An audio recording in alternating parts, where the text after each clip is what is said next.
সাম্প্রতিককালের ঘটনা নিয়ে আমি কিছু বলতে চেয়েছি, সবাই প্লিজ শুনবেন।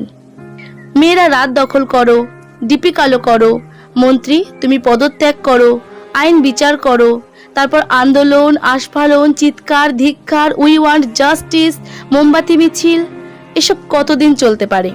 1 মাস, 1 বছর? তারপর কি রাত সুরক্ষিত? তারপর কি মন্ত্রী মনের মতো?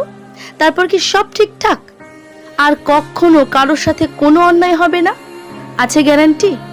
জানি নেই, কারণ ঈশ্বর ভয়, পাপ বোধ, মনুষ্যত্ব, নৈতিকতা টিভি সিরিয়াল, সিনেমা আর সোশ্যাল মিডিয়ার ওয়াল থেকে বেরিয়ে যতদিন না মানুষের মধ্যে দেখা যাচ্ছে ততদিন কোনো মতে সম্ভব নয়। আচ্ছা, যে ঘটনাগুলো জানা যায় সেগুলো নিয়ে আন্দোলন হয়, আর যে ঘটনাগুলো জানা যায় না, যে ঘটনাগুলো কারো শৈশব, কারো অনুভূতি মেরে ফেলে, যে ঘটনাগুলো পরিবার, প্রতিবেশী, নিকট আত্মীয়ের সংজ্ঞা বদলে দেয়, সেগুলো তো সমাজে লজ্জার ভয়ে চাপায় পড়ে থাকে। সেগুলোর যদি বিচার হতো, কজন জেলের বাইরে থাকতো? আমি আমার পরিচিত অনেকের সাথে কথা বলে দেখেছি, সবাই কোনো না কোনোভাবে কখনো না কখনো এর শিকার। এর বাইরে আমিও নই। মনে পড়ে এক জঘন্য স্মৃতি। একবার হোলির দিন, তখন আমি ক্লাস 6 বা 7, সদ্য কিশোরী। স্নান করে বাড়ি আসার জন্য বালতিতে জল ভরছিলাম, কারণ আমি পাশের বাড়ির এক জেঠিমাদের বাড়িতে স্নান করতে গেছিলাম। তারপর এক দল ছেলে, যাদের আমি ছোট থেকে চিনি, কাউকে দাদা বলি, কাউকে কাকা, দল বেঁধে রং খেলতে বেরিয়েছে। বেশিরভাগেরই পাটাও টলছিল। যেহেতু স্নান হয়ে গেছে, ওদের দেখে বাথরুমে ঢুকে দরজা দিতে যাব, কিন্তু পারলাম না। ওরা তার আগেই দরজা খুলে ফেললো। 15-16 জনের মধ্যে একটা হাতও আমায় রং মাখালো না, বরং হাতগুলো হাতাহাতি করে মুচড়ে দিল আমার। যন্ত্রণায় কোকিয়ে উঠলাম, ঘৃণায় রাগে কেঁদে ফেললাম। না, সে কথা আমি মাকেও বলতে পারিনি। সেদিন রঙের সাথে সাথে ধুয়ে গেছিল আমার সদ্য কৈশোরের আনন্দোচ্ছল অনুভূতি। আমাদের শারীরিক পরিবর্তনটা খুব জঘন্যভাবে উপলব্ধি করায় কিছু বিকৃত মানুষ, যেটা আমাদের মনে খুব বাজে প্রভাব ফেলে। এভাবে আরো ছোটবেলায় পাড়াতুতো মামা, দাদু, নিকটাত্মীয়, দাদা, কাকা, লিস্টটা অনেক লম্বা। আর এটা প্রতিটা মেয়ের গল্প।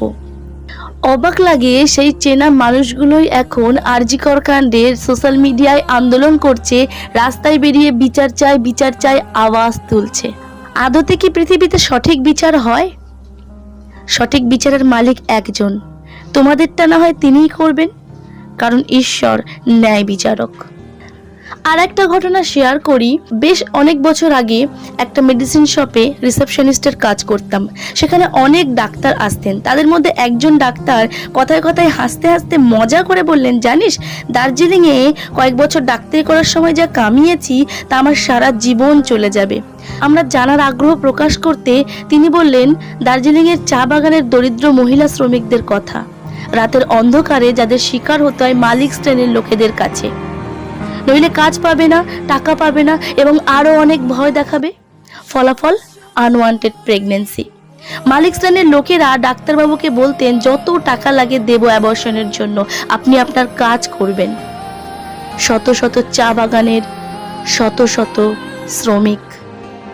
ডেইলি 4-5টা অ্যাবর্শন কেস তো এক একটা ডাক্তারের হাতে চলেই আসতো। অনেক ডাক্তারবাবু বেশ ফুলে ফেপে উঠেছেন এবং উঠছেনও বোধহয় এখনো। কবে শেষ হবে এসবের? কবে নিরাপদ হবে সবকিছু?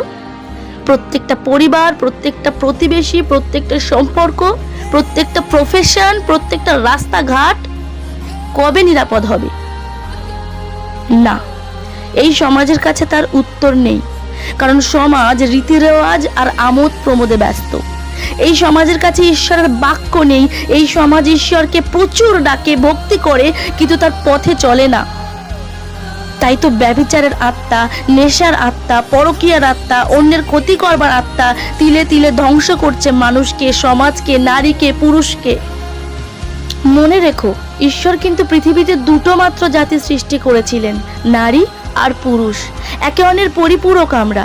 কাঁধে কাঁধ মিলিয়ে পৃথিবী মেরামত করতে হবে, কারণ মানুষের পাপে পৃথিবী ভগ্নপ্রায়। তাই পুরুষতান্ত্রিক সমাজের মতো মেয়েদের ভোগ্যবস্তু ভাবা আর নারীবাদী হয়ে মেয়েরা যা ইচ্ছে তাই করব, যা ইচ্ছে তাই পরবো মনোভাবকে দূরে রেখে এসো না এবার একটু শান্ত হই, এসো না একটু আত্মিকভাবে বাঁচি। আমাদের লড়াই কিন্তু পুরুষের বিরুদ্ধে নয়, কারণ বেশিরভাগ মেয়েরাই কিন্তু সুরক্ষিত থাকতে পুরুষকেই নির্ভর করে, সে ভাই, দাদা, বাবা, বন্ধু, স্বামী যেই হোক, অর্থাৎ তাদের একটা ভরসার স্থান। সেরকম একজন পুরুষও জানে তার জীবন, তার পরিবার, তার সাথে জড়িয়ে থাকা নারীদের ছাড়া অপূর্ণ। সে হয়তো মা, স্ত্রী বা বোন বা মেয়ে।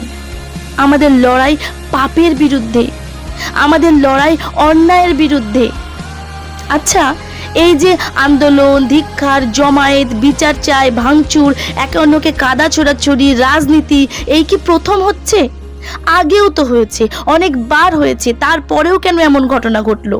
আচ্ছা, এটাই কি শেষ? আর হবে না? এবারও উত্তর নেই।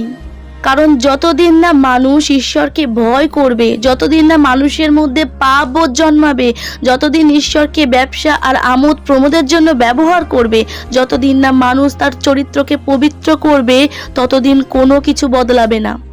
একে অন্যের দিকে আঙুল না তুলে একবার নিজে বদলাও, দেখবে সব কিছু সুন্দর, চারিদিক শুধু শান্তি। একটার পর একটা ঘটনা ঘটে চলেছে সমাজে। কাজের কাজ তো কিছুই হয় না, সবাই হুজুগে মাতে। সবাই মোমবাতি মিছিল করছে, তো আমাকেও করতে হবে। অমুক ক্লাব আন্দোলন করছে, তো আমাকেও করতে হবে, নইলে সমাজ কি বলবে? আবার সেই মিটিং মিছিল আন্দোলনের মধ্যেও অন্যায় চলছে। মানুষ, তুমি ক্লান্ত হও না পাপ করতে করতে? ঈশ্বরকে ডেকে কি লাভ যদি তার পথে চলতেই না পারো? তুমি না তার সৃষ্টি, শ্রেষ্ঠ জীব। পশুর পশুত্বও তো এত হিংস্র নয়।